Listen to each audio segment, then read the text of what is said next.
Salam sidang jemaat Tuhan, salam sejahtera untuk kita semua. Damai Kristus selalu bersama kita, dan kita selalu diberkati oleh Tuhan di setiap langkah dan hidup kita. Dan lewat renungan hari ini kita belajar dan kita menerima berkat yang luar biasa daripada Tuhan. Sebelum kita merenungkan firman Tuhan hari ini, kita memuji Tuhan, kita katakan kepada Tuhan, kasih setiamu yang kurasakan.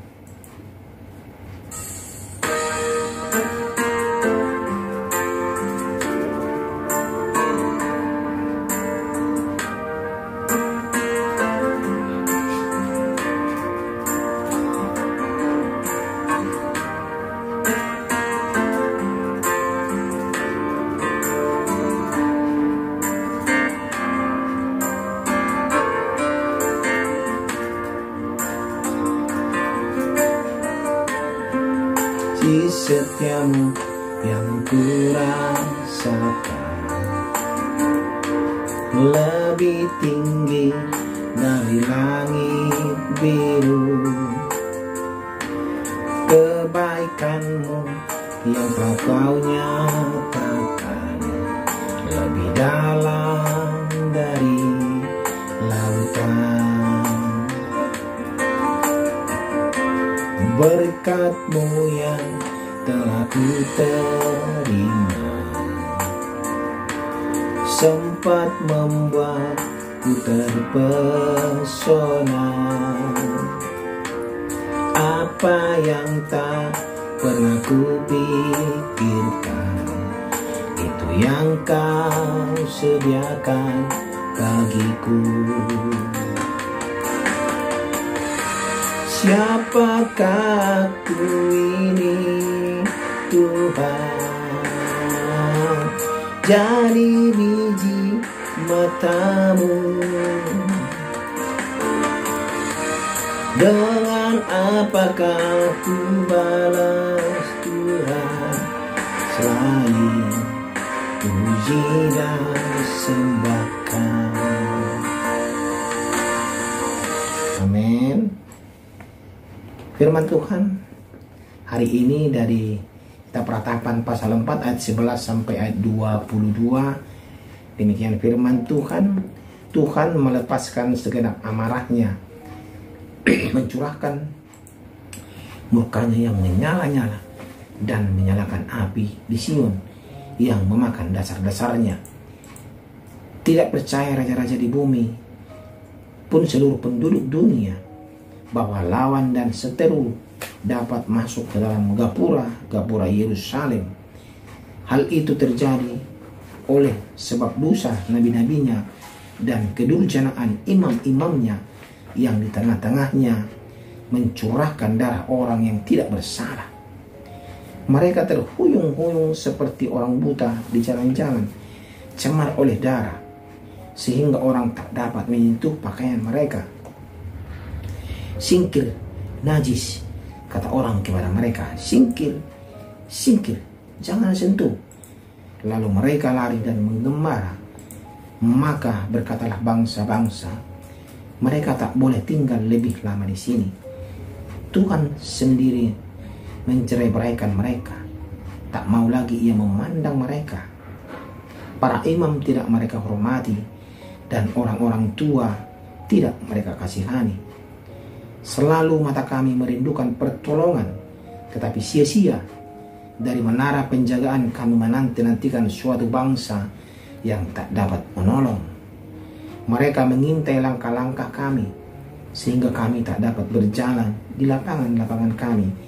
Akhir hidup kami mendekat, hari-hari kami sudah genap, akhir hidup kami sudah tiba. Pengejar kami lebih cepat daripada burung rajawali di angkasa. Mereka memburu kami di atas gunung-gunung, menghadang kami di padang gurun. Orang yang diurapi Tuhan, napas hidup kami tertangkap dalam pelubang mereka. Dia yang kami sangka, dalam naungannya kami akan hidup di antara bangsa-bangsa. Bergembira dan bersukacitalah, hai putri Edom, engkau yang mendiami tanah Us. Juga kepadamu piala akan sampai. Engkau akan jadi mabuk lalu menelanjangi dirimu. Telah hapus kesalahanmu, putri Sion. Tak akan lagi Tuhan membawa engkau ke dalam pembuangan, tetapi kesalahanmu, putri Edom, akan dibalasnya, dan dosa-dosamu akan disingkapkannya. Demikian pembacaan firman Tuhan. Tema kita pada hari ini adalah melakukan kewajiban dengan benar. Sidang jemaat Tuhan yang terkasih, isi pasal ini memiliki kemiripan dengan pasal 2, ratapan pasal 2. Yeremia membandingkan keadaan Yerusalem sebelum pengepungan dan perusakan yang dilakukan oleh bangsa Babel dan keadaan sesudahnya. Lalu penulis menyatakan bahwa semuanya itu terjadi karena keberdosaan bangsa Yehuda. Kemudian pasal ini ditutup dengan keyakinan umat bahwa pertolongan dari pihak manusia itu sia-sia. Umat juga memohon agar Tuhan sendiri yang membalas kejahatan bangsa Babel. Sidang jemaat Tuhan, apa yang dilakukan oleh bangsa Babel sangat kejam sebenarnya. Mereka begitu brutal dan tak berkemanusiaan dalam menumpas musuh-musuhnya. Mereka mengejar, menganiaya, menyiksa, bahkan membunuh tanpa perasaan. Tak satu pun yang luput dari keberingasan bangsa Babel, kekejaman bangsa Babel. Para penguasa Yehuda, bangsawan, pemimpin agama dan bayi pun turut menderita dibuat oleh bangsa Babel. Tidak pernah ada kengerian sehebat itu. Kejadian yang membuat orang tidak hanya menderita, tapi juga melakukan kekejian demi mempertahankan hidup.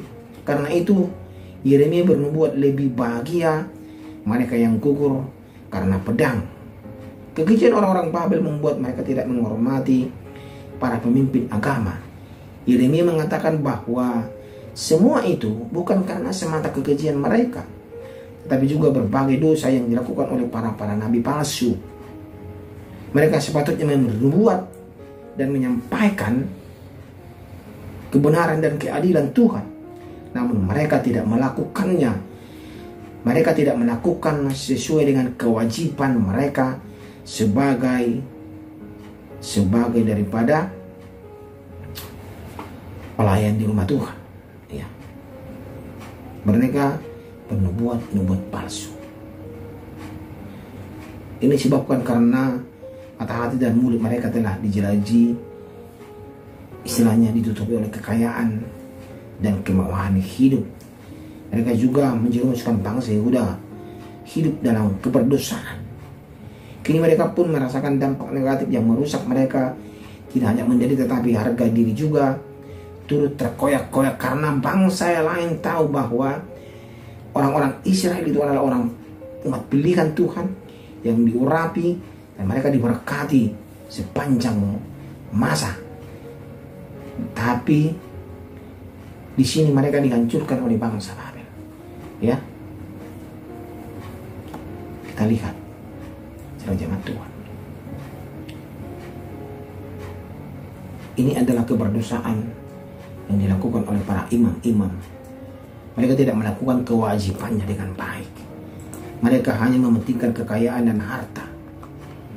Mereka tidak melakukan kewajibannya dengan benar. Malah mereka menjerumuskan bangsa itu menyembah-nyembah berhala, ya. Mereka malah menjerumuskan bangsa Yehuda, ya. Ini adalah gambaran kita masa sekarang ini, jemaat Tuhan. Terkadang apa yang kita harapkan dari orang lain malah itu yang membuat kita kecewa. Kekecewaan itu membuat kita untuk malas datang kepada Tuhan. Dan kita pun jadi ikut terjerumus ke dalam dosa-dosa, kesombongan, dosa-dosa daripada kemunafikan semuanya. Ya, jemaat Tuhan. Inilah yang dialami oleh bangsa Yehuda. Dan inilah gambaran daripada orang-orang yang tidak bertanggung jawab kepada pekerjaannya, seperti imam, ya, dia tidak melakukan kewajibannya dengan benar, maka Tuhan Allah menghukum mereka, membiarkan bangsa Babel untuk menghancurkan mereka.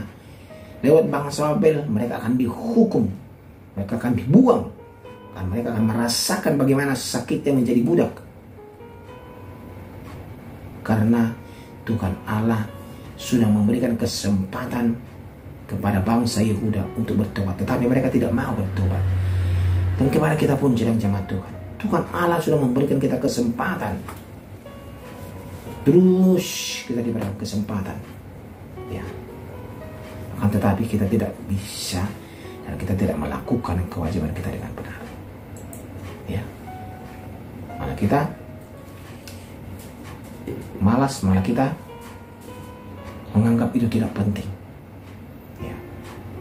Ingat sidang jemaat Tuhan, harta dan kekayaan bisa membungkam mulut kita untuk berhenti menyuarakan kebenaran dan keadilan. Akan tetapi jangan sampai kita terlena oleh dunia ini. Jangan sampai kita malah melupakan hati Tuhan karena dunia ini. Tapi ingat, kita memohon kepada Tuhan agar kita dimampukan untuk melakukan kewajiban dengan baik dan benar.